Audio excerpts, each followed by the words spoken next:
السلام عليكم.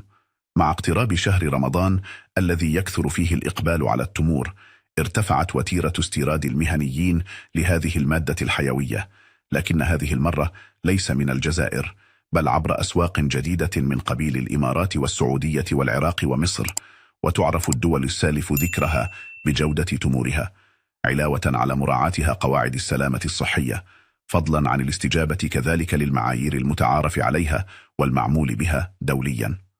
وسبق أن أوردت تقارير أنه تم إجراء خبرات على التمور الجزائرية، وبيّنت النتائج أنها مسرطنة وتتكون من مواد مضرة بالصحة، ما دفع عددا من دول أوروبا وأمريكا إلى الاستغناء عنها، نظرا إلى استعمال فلاحين لمواد خطيرة على صحة المستهلكين من أجل تسريع الإنتاج. وأمام هذا الوضع، طالبت هيئات السلامة الصحية في وقت سابق مصدرين ومنتجين جزائريين بالوقف الفوري لاستعمال المواد الكيميائية، على اعتبار أنها تحتوي على بقايا مواد مسمومة. إلى هنا ينتهي خبر اليوم.